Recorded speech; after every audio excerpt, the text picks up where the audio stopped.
For me, I look at what Blake has inside of him, and when he gets around leaders and the way that he connects, I encourage you to get here and just go to Disney, go to the mall with Blake, and just see how he interacts with people, because he truly loves people. And he's had the most amazing example in his father. But just to go and he's always going and saying, "Hey, I want to introduce you to my friend." And then he takes you in there and he goes, "Hey, this is my friend." And everybody loves Blake because of just who he truly is. And he's going to change the world. I'm excited to hear what he's got to say today. But I just encourage you, get your children plugged into this, get your families plugged into this, plug in, because what we've got going on here at G5 is really, really incredible. So Blake, you're a visionary, you're an amazing leader, you're leading some amazing young men here at G5 and across the world. And I'm just so excited to be out in this battle with you, walking with you. And without any further ado, I'm going to bring up my buddy, my brother from another mother, Mr. Blake Goad.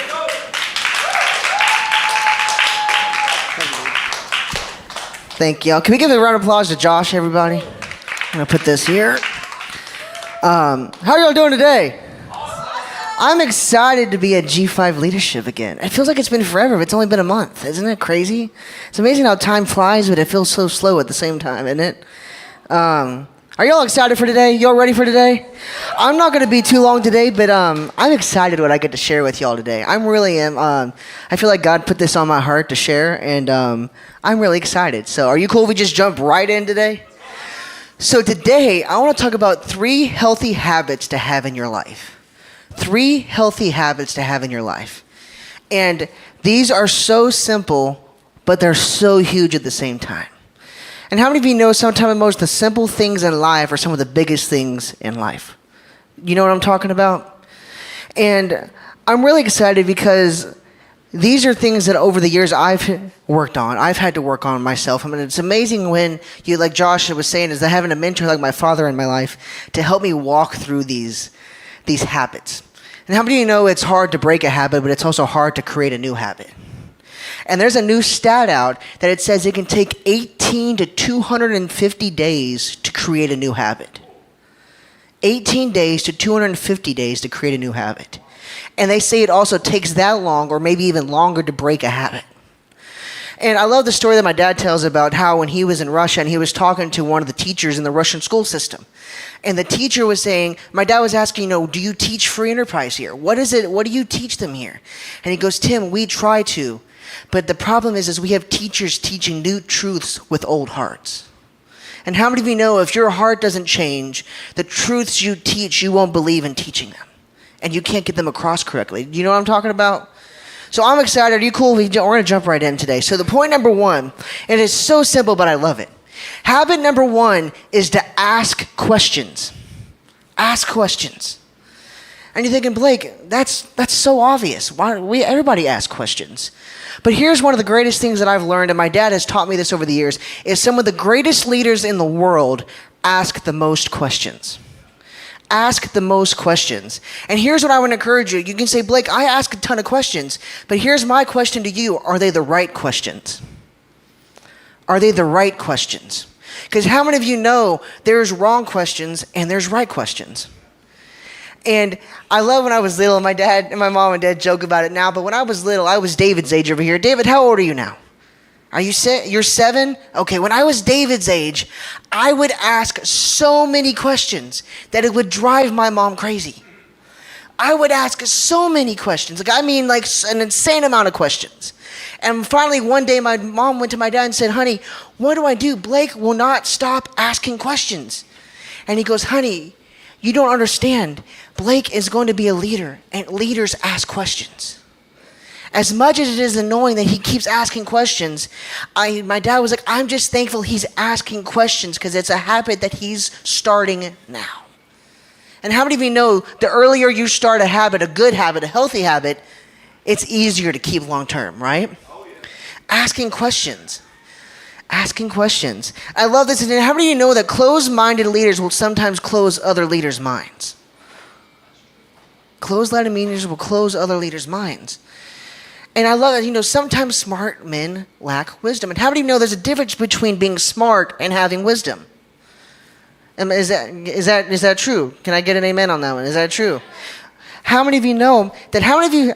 I've had so many friends in my life that think they're smart and they know stuff. And how many of you know that I've tried to help them? I've tried to be like, guys, look. And they try to do things, and I've tried to talk to them. My dad's tried to talk to them. But how many of you know there's only so much you can do until somebody has to learn on their own?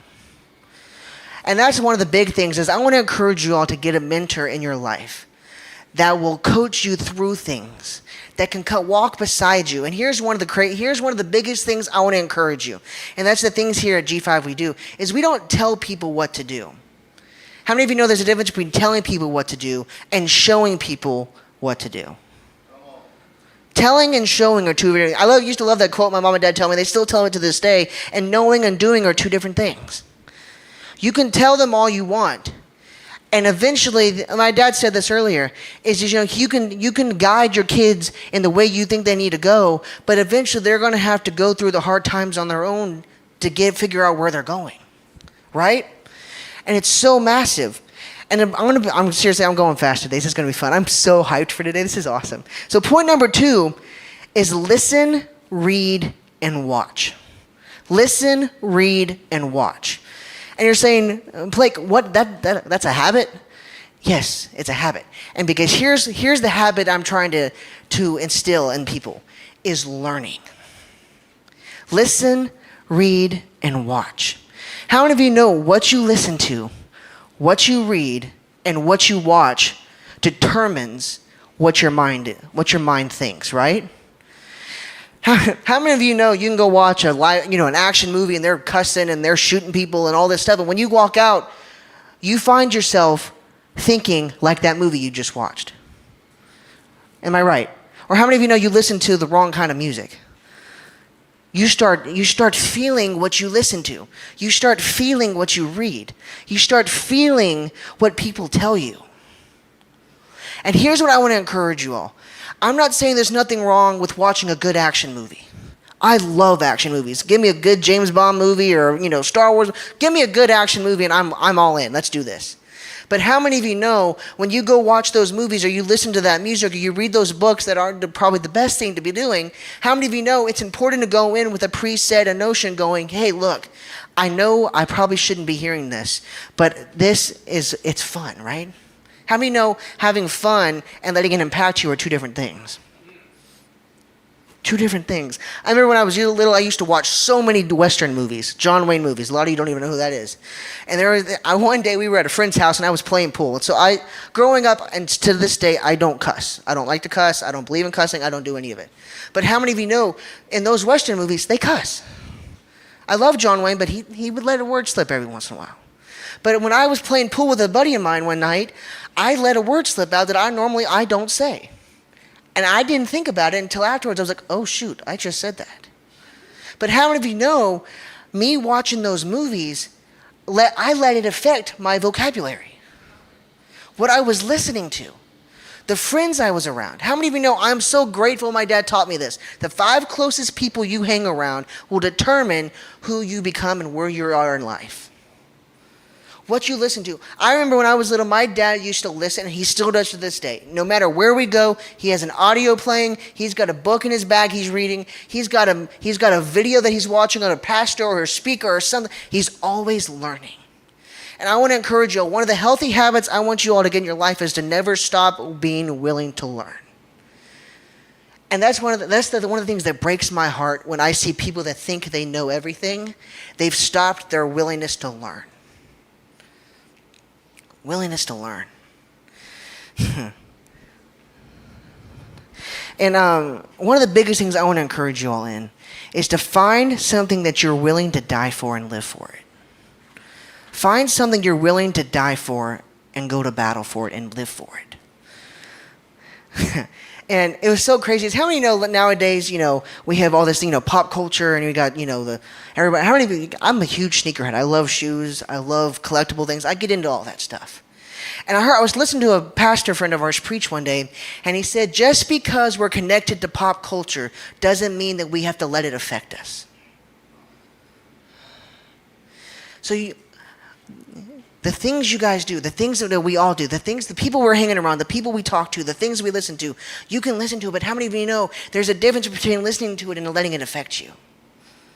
The friends you have.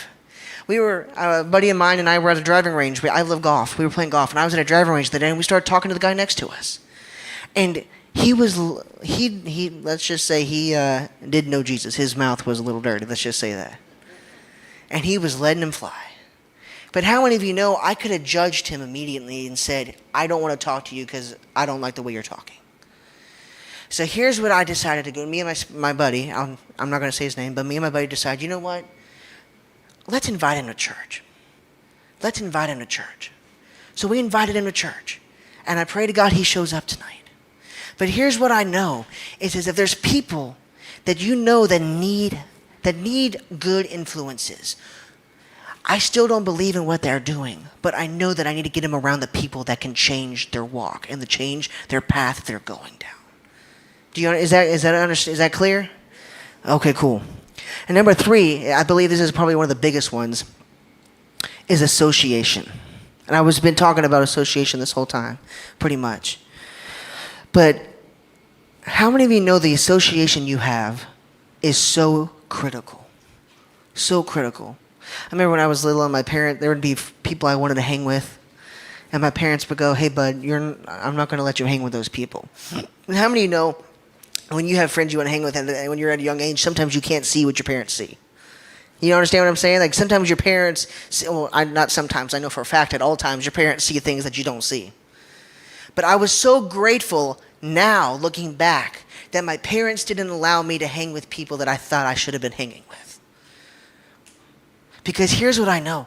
I learned, looking back now, what to look for in my future friends. Because when I was younger, it's like, have you ever seen, like, you watch the Kentucky Derby or something, you see the horses with the blinders on, they got the blinders on? I was so blind that I couldn't see what my parents saw in the other people. So how many of you know, like I was saying earlier, it's so important to have a mentor in your life that could come alongside of you and go, hey, bud, I know you don't see this, and I know you're so excited about this, but here's what I see. Here's something that you may not see that I want to just suggest that you look at before you move forward in this. And here's one of the amazing things about G5, and I love this, is if you don't have the value and the potential inside you, the difference, how many of you know it's so important to have people to see things inside of you that you cannot see yet? And that's what I love about G5, is here at G5, we see the potential in people before they see it. And then when they get to the point where God can use them, they go, oh my goodness, I see it now. How many of you know it's so important? Like, again, mentors. Having a mentor is so important. Having a mentor. And I love, how many of you, I know if we got a few new people here, but there's a saying at G5 that simply says you can belong before you know how to behave. And you can belong before you know how to believe. But how many of you know in the moments that you don't believe in yourself, it's important to have people that believe in you that can walk beside you.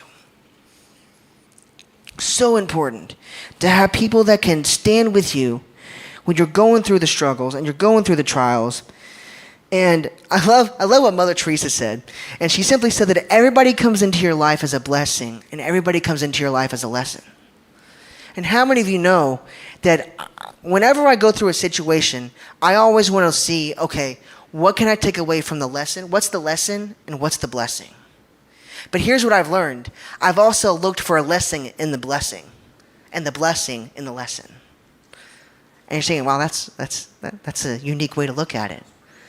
And how many of you know when you start looking at things differently, it changes your mind. It changes your point of view on things. And that's why I'm so grateful for my amazing father, for helping me walk through so many struggles. And how do we know that, we were talking about Josh, and Josh, wherever Josh is, I've watched Josh grow so much over the last year and a half. It is amazing to me. But here's what I've noticed. Josh finally saw that he had to get out of himself to be able to move forward. And that's what I believe these 3 habits that I talked about today are going to help you do, is to help you get out of yourself and help you to move forward. Because how many of you know the only way to go up is to get out of yourself? And I love the quote, a rising tide raises all ships, right? Rising tide raises all. And when I was little, I was like, that don't make no sense. But now when you get older, how many know it makes more sense? Because it brought me to the level of my understanding. My understanding when I was little, there wasn't no understanding. But I'm so grateful for my amazing father and my mom and all my friends that he put me around, because it brought my level of healthy habits to a new level.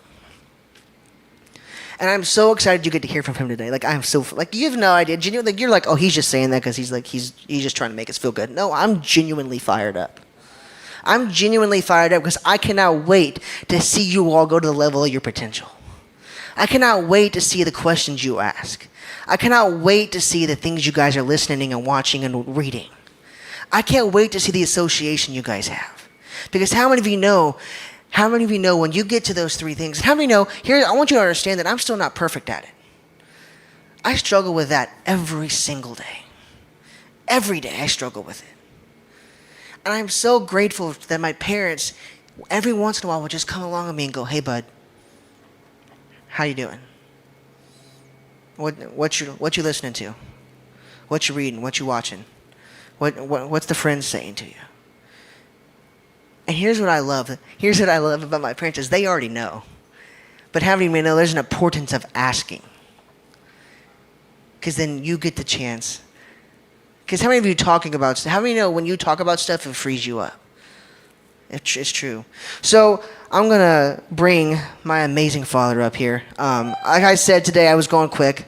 I didn't want to take much time, but this guy, I love this guy. I'm going to bring him up here before I start crying because I love this guy so much. So he just got back in town this morning. So can you all give him a round of applause for Mr. Tim Goad?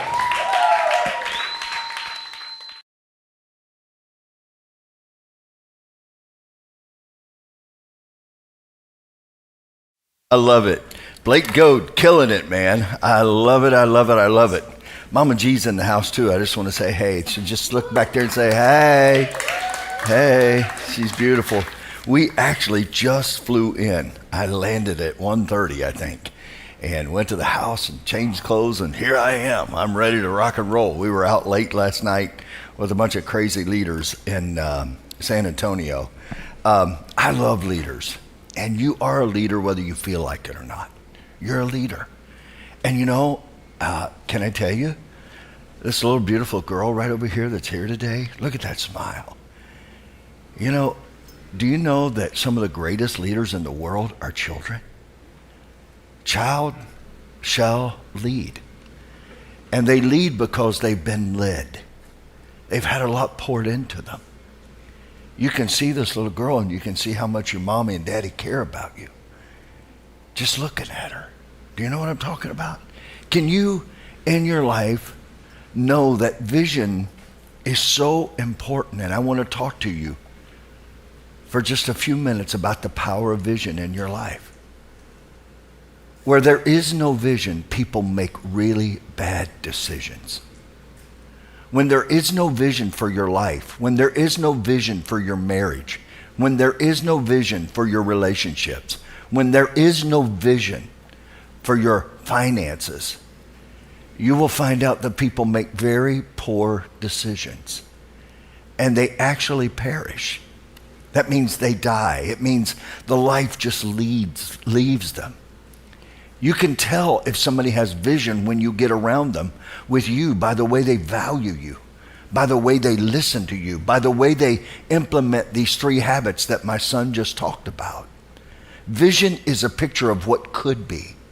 Vision is a picture of what should be. Vision is a picture of what will be. Some of you are so young you don't know Muhammad Ali, but Muhammad Ali, I used to love to watch him box because he was a dancer. And he had these incredible quotes, you know, and float like a butterfly and sting like a bee. And they asked him one day, they said, how in the world did you get to where you are? Listen to what he said. He said, it was running at 5 o'clock in the morning that I started envisioning dancing under the lights of the ring. And he said, then all I did was just work my life to where I got off the road into the ring. if your vision is going to become a reality, you're going to have to do some things. You're going to have to implement some new things in your life. You can't have yesterday's thinking and get tomorrow's prosperity. You've got to change some things in your life. And most of us, we need a mentor to come into our lives in order to pull that off. A picture of what could be, of what will be. Now, I'm going to go over this really quickly because I got a lot of information I want to give you today. Because leaders, here's where we are. We're right now getting ready to come into November and December. I know it's early. But right now, you need to be planning right now what your next 6 months to 9 months of your life looks like. You need to be looking at what your performance needs to look like through Thanksgiving and Christmas. You need to be visualizing right now what new opportunities are going to be opened up to you.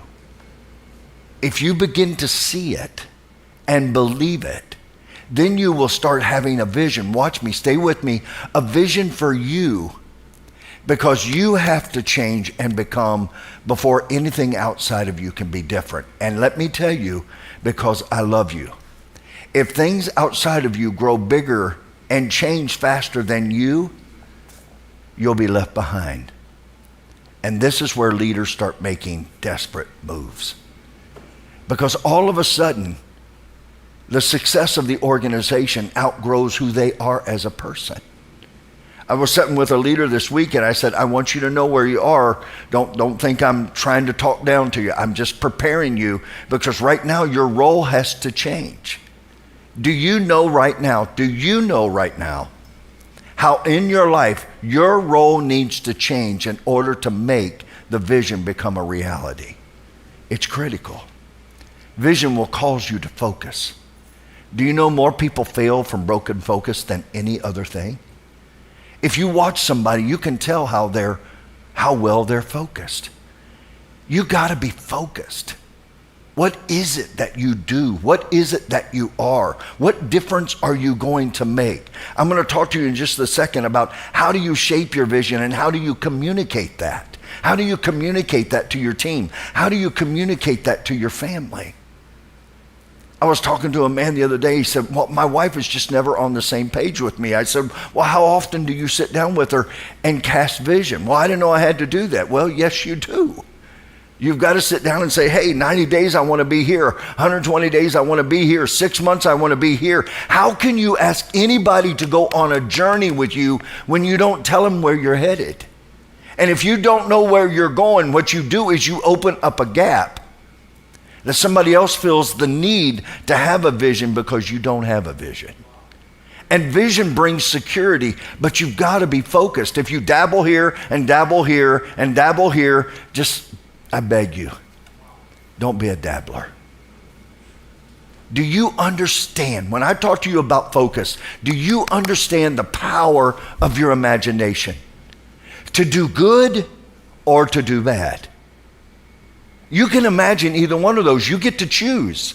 Nobody else gets to choose that for you. Nobody else can decide to have vision for your life. You've got to decide it. Nobody else can use your ability, your talent, your giftedness. It's why on Tuesday nights right now, for leaders that are really hungry, I'm begging them to get in here. And it's amazing how busy we are, how unfocused we are, because we don't know what to do first in order to make everything else come together in our lives. I'm just going to let that set. Because it's like building a house. You don't put the roof on before you build the foundation. And vision is the ability to say, I'm going to build a 1,000 square foot house, a 10,000 square foot house, or a 20,000 square foot house. And I just want to remind you and me that you cannot build a 20,000 square foot house on a $1,000 square foot foundation. So most people don't put the foundation in, and because the foundation is not put in, they start, and guess what? They can't finish, which is the last thing I want to tell you today. So focus, I want you to focus. Second thing, I want you to be faithful, which is another word for commitment. You can't be on and off, in and out. You can't be washy-washy. You can't be lukewarm. Are you committed? Has anybody ever said to you, they're consistent? That is the most consistent person I've ever met. Are you consistent in your work? Are you consistent in your attitude? Are you consistent in your behavior? When your presence walks into a room, are you consistent? Have you ever had a moody boss? It's not a joy. You don't know who you're showing up to work to see. And by the way, it's not fun being around somebody that's moody. So I got to make a conscious choice to keep my mind and my heart and my soul protected and healthy. I've got to stay focused and I got to stay consistent. Now, I know some of you right now, you're going, oh God, Tim, I'm blowing it on all of these things. It's okay. All success is built on failure. All success is built on the fact that I wasn't doing it right until I learned how to do it right. So don't beat yourself up. That's not going to get you anywhere. Have you figured out yet, if you want a vision for your life, have you figured out yet, you're going to have to fight for it. You're going to have to get up and work out at 5 o'clock when nobody else is there. You're going to have to do the things in your private life that's going to come forth in your public life. Now listen to me, because I love you. I talk to a lot of leaders that work on one area of their life, but they don't work on all the other areas of their lives. You can't let one side of yourself get so strong that the rest of you is empty and weak and just fragile. So I want you to stay focused. I want you to stay faithful, consistent. And the last one is, as I already told you, is I want you to finish. I want you to finish. Look, I'm going to be very transparent with you. I love my father. He was my hero. But my father had a habit of starting things that he would not complete. And as a young man, I never talked to him about it. But it was one of those things in my heart that I wish my dad would have not done. So what I did is, when my dad would get to the place where he would run out of energy and run out of vision and run out of passion, do you know what I would do? I would go in and say, hey, Dad, let me finish that for you. See, it's really important for you to get started. It really is important. And I would encourage you today to get started today on focusing, being faithful, and finishing. But I can tell you, the big payoff and the big reward comes in finishing, not just getting started. As you start to be a leader of leaders, this is so clear to me. The first person I have to lead is me. The second person I get to lead is my family. That doesn't mean dominate or be a dictator or control freak. It means I'm a servant leader. If you don't know that, then we need to talk about that.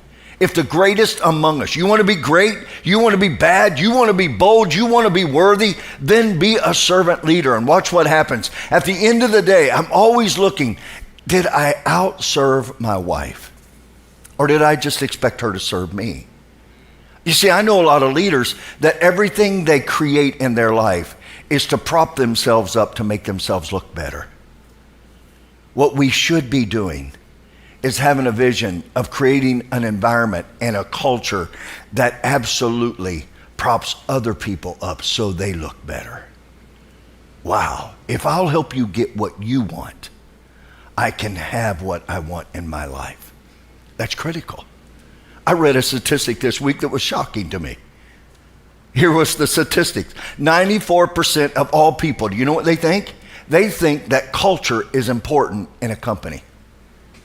And yet, probably only 5% of the people that go to work really add value to the culture.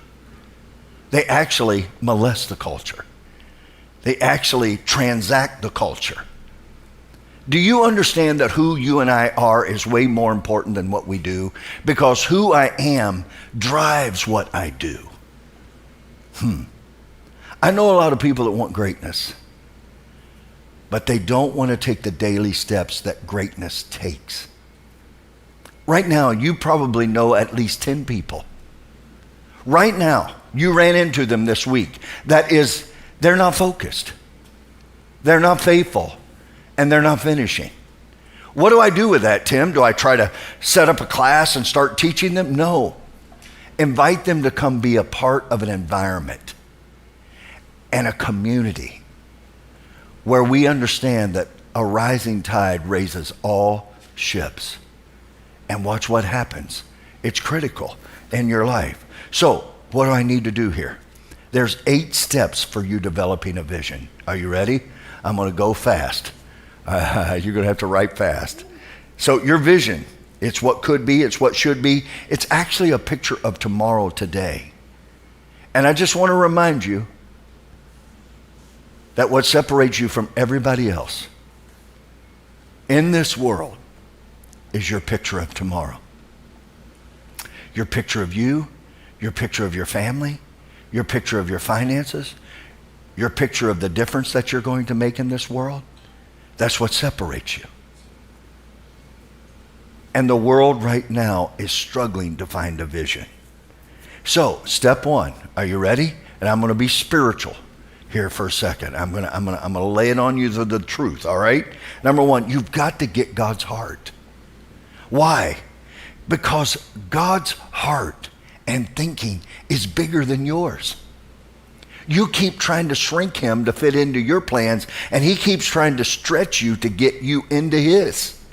And I just want to tell you, you will lose the war in your heart if you don't get his ideas and get his imagination and say, God, here's my heart for your marriage, for your money, for your ministry, for your business, whatever you're doing. If I sit down with you right now, can you tell me right now, what is the vision for your marriage? My wife and I have been married 30 years. We have not been perfect. Matter of fact, when you come to our marriage, you're going to laugh your head off. You're going to sit out in the chair and go, oh my God, if that goofball can do it, I can do it. I've made more mistakes than anybody else. But when we were dating, we had a vision, and here was the vision. As we stayed married longer and longer and longer, guess what we were going to do? We wanted and we worked for that we couldn't wait to be around each other. That we still celebrated each other's presence. So we made some special steps to make sure that happens. Love has 5 things that makes it grow. I'm not going to talk about that today, but we'll talk about it. If you're not doing those 5 things, it's going to die. Here's the problem. Can I tell you the challenge? The divorce rate is 70% right now, and second marriages even go higher. Do you know why? No vision. But also, I don't know how to do what it is that I need to do. You can know what to do and not know how to do it. And when that happens, it causes your life to shrink. So here's what I want to ask you. Ask God 3 questions for your life. These 3 questions. What should I do? What are you doing that I can join? And what is the way that you're doing it? Ask God those 3 questions over the next 2 weeks. What should I do? What are you doing that I can join? And what is the way that you want it done? I built for a long time in my life in a way that was never sustainable. It was the wrong approach. And let me tell you this because I love you. You will never do this if you are not willing to change. Right now, I'm not you, but if I were you, and let me tell you into my own heart right now. Right now, I'm sitting down today and I'm thinking, what are the 5 things I need to change in my life right now to get to the next level? How do I need to be more aware? How do I need to be a better listener? How do I need to care more? How do I can tell you, my wife and I just flew today. I am amazed at how people cut people off. They're just not aware. People are not aware of other people around them. Let's not that be what you and I do. So I want to encourage you in your life. The only way things can be different, the only way things can be different, you and I, is if we change. We can't keep talking. We can't keep thinking. We can't keep going to the same place expecting different results. That's why you've joined me today, because you want to be different. Step 2, you got to get educated. You've got to get educated. My son talked about it earlier. By the way, I'm so proud of him. I got companies calling me going, do you know we start our days with his talks, just one of his points, and we implement it. He's 25 years old, but can I tell you, he's actually way older than that because of the education that he's had since he's been like 2 years old, because I took him with me. Now listen, I didn't take him with me. Now, this is really important for you to hear right now. And I didn't let him run around and play. I set him down like a little man in the front row and said, Blake, take notes. Do what I do. And then what happens is this information that's out here becomes a part of your fabric. Is he perfect? No. Am I perfect? No. Are you perfect? No. The goal is not perfection. The goal is we want to be more efficient and more effective at what we do. You got to get educated. Do your research. Do your homework. Find a mentor in your life. Every prudent man and woman acts out of knowledge and wisdom. Don't get me started here. A totally different life is available to you if you have wisdom. And if you don't have wisdom, you're stuck, because you will keep repeating the same thing that you've always done. You get stuck in a rut. My wife talked about it last night to a bunch of leaders. Repeating until trapped. That's a rut. And to break out of it is not easy. Step 3 is I've got to ask questions of qualified people. I've got to ask questions of qualified people. Can I tell you? When's the last time you went to somebody and asked them a question? I'm amazed at how many times I can sit in a room, I can go to dinners, and people can sit around me and not ask me one question. It's not because I'm some authority, but here's what I can tell you. I've had a lot of experience. You don't have 500 employees. You don't run 5,000 volunteers. You don't run a $300 million budget and not have some wisdom. You don't coach other leaders that run billion-dollar companies and not have wisdom. And yet I watch people come and they're this close to somebody that has an answer and they don't have a question. Wow. I don't want to be that person. I don't want to be that person. I was at a dinner the other night with a bunch of leaders and nobody was asking questions, so I started asking questions of other leaders. Questions that you probably would have thought was so simple. But at that dinner, I wasn't disrespectful. I wasn't dishonoring. I didn't ask questions that I had not asked. I had not earned the right yet to ask. But I asked them questions about themselves. And I watch them light up. And then I was watching who was watching as I was asking the questions to see if they had the wisdom enough to see how powerful it was. And most of them were more interested in their food than they were in the real food. You'll get that later. Wisdom. Get it if it costs you everything. Ask qualified people. Don't get opinions from unqualified people unless you really want to learn how not to do it. And I got to tell you, I love doing it. I love to talk to people that are not doing it right so I can go, okay, now I know not to do it that way. That's big. And I have no judgment. You would never know it. I would just ask them and I would move on. I might even take a note on it. And they probably think, oh man, I'm really teaching this guy something. And they are. They're teaching me not how to do it. And I need to know that. Step 4, chart your steps for actions. Set priorities, timelines, directions, and disciplines. Oh my goodness, this is a day event.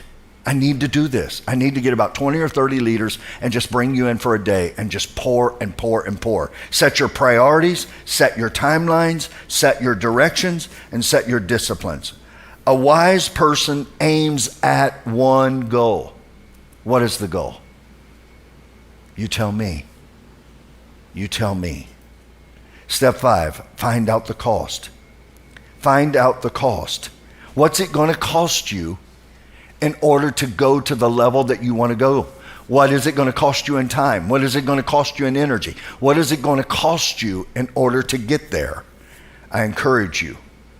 What is it going to cost you to make the difference, to have the family, to have the marriage, to have the life that you want? What is it going to cost you? Step 6, plan for setbacks, challenges, and problems. A prudent person foresees the danger ahead and takes precautions. It's a simpleton. It's somebody that has no wisdom, that runs on and doesn't look and go, okay, what's out there? I would encourage you right now, if you have a team, to sit down and go over these with them and let them know, here's the vision, and guys, here are the steps we're going to take, and I'm going to need your help to get this done. Step 7 is be courageous. You're going to have courage if you're going to do it, if you're going to make the change, if you're going to leave where you are and get where you need to be. Oh, Tim, are you putting me down for where I am? No, I'm not. No, I'm not. I'm simply asking, if you want it to be different, will you be courageous enough to leave where you are to get to where you want to be? Here's what I don't believe. I don't believe you want to live your whole life and at the end of it, live with regret because you did not become the person you were created to be. Step 8 is just do it. Just do it. You're going to have to step out. Every great leader I've ever known in my life had a propensity. They had this thing inside of them that they were action-oriented. They were action-oriented. Once you set the vision, then get busy. And some of you are going, well, I don't know if this is the right way to go. I'm going to throw this in for free. Say, God, I'm going this direction. If it's not the right direction, but I'm not sitting here forever. I'm going this direction. If it's not, then you stop me. Watch what he does for you. It'll blow your mind. So, 7 things that leaders communicate. I'm giving you a lot. I told you I was today, man. You're going to take a lot of notes and you're going to be able to train your team. 7 things leaders communicate. If you're ready, say, I'm ready. Yeah, we got a group here today during this taping. I love it. Number 1, who are we? Who are we? Does your team know who you are? Do you know who you are? It is probably the number 1 question you need to define in your personal life and in your company's life. Who are we? Second question is, where are we going? Where are we going? I always love being around people, and I always ask this question: if I follow you, where are you taking me? If I follow you in my finances, where are you taking me? If I follow you in child rearing, where are you taking me? If I follow you in finances, where are you taking me? If I follow you in attitude, where are you taking? What are you going to show me? Are you going to show me how to be out of control, to let anger run my life? Or are you going to show me how to let self-control? I know this is deep, but we don't have time to waste. Third, very, very critical. Are you ready? Who are we? Where are we going? Third, why? Why are we going there?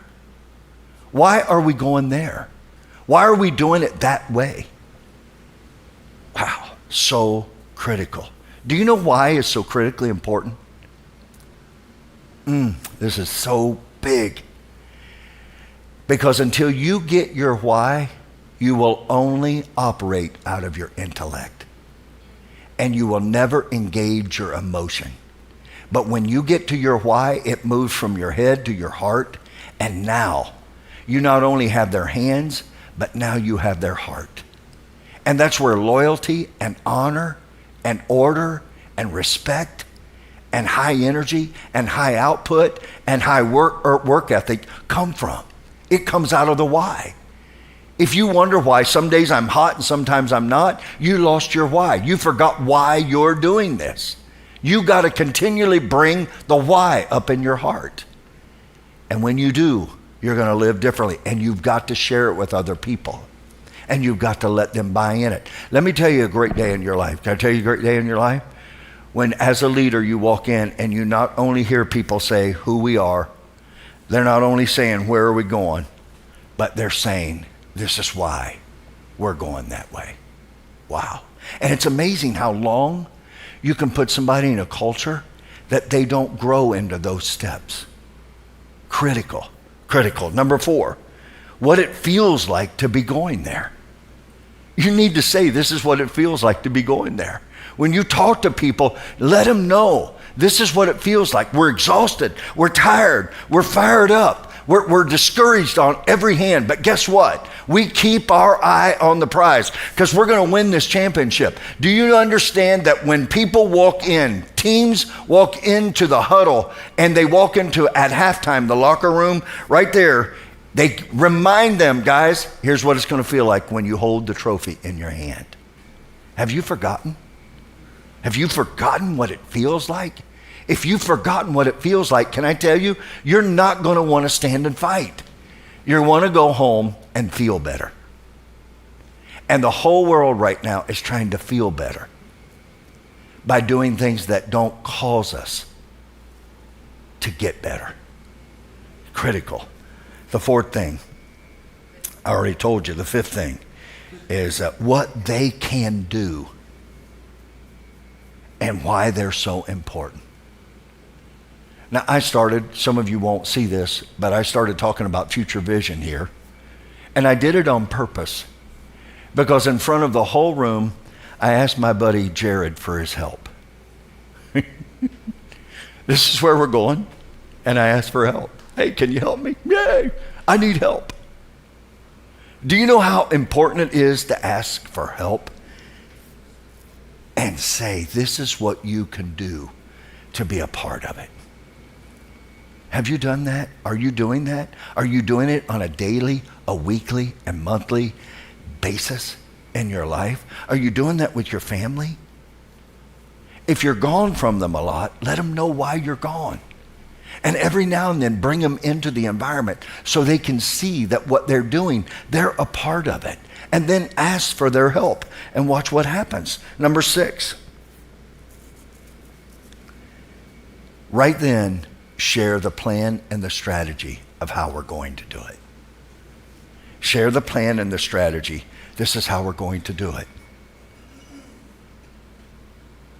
The number 1 habit at G5 is invite. That's our strategy. Invite. Just keep inviting. But if you're not aware and you're not on focus and if you're not consistent, you won't finish and get the invite. You'll give up. You'll get discouraged. Keep inviting. I have people that I've invited for, honestly, 9 to 10 months. Some of them still have not come. Some of them have come. My worry and my job in life is not to worry so much about outcomes as it is the discipline of doing what I need to do in order to get the outcome that I want. If I'm doing the discipline, the outcome will happen. Number 7, and I close. What's the reward? What will it feel like when we get there? Can I ask you, if you get your financial freedom, do you know what freedom is? Freedom is time and money. Are you building your company right now? Are you building it so you have time and money? So in the morning, you can wake up and decide what you do with your time. The only thing you have in your life that's really yours is your time. You get to decide what you do with the 12 to 14 hours every day that you are doing something, maybe 18. You decide. That's how you know how to set your priorities. In your life right now, you've got to let people know what it's going to feel like when you win the victory. When you get your freedom. When your life is completely changed. What is freedom? It's doing what you're called to do anytime you want to do it. That's powerful. You're not a slave any longer to this world, but now you're walking in freedom. And I want you to know you can do that. Now, some of you, you've got big dreams and you have big vision. Now, this is very critical, what I'm saying to you right now, for you to hear me say. Because some of you on this call, some of you watching this video, some of you are part of this right now are going, well, Tim, I don't really have great big visions. But I do know what you have. You have the heart that you want to be a part of the team that makes that vision a reality. Maybe you don't personally have that great big dream. Maybe your dream is to be a part of the bigger dream, to let your gift and talent and your resources and your touch be a part of that. Camaraderie is one of the greatest things in the world. So guys, go get that vision, a picture of tomorrow today, and I can't wait to talk to you 30 days from now. Come on, let's go get it done. Rock and roll.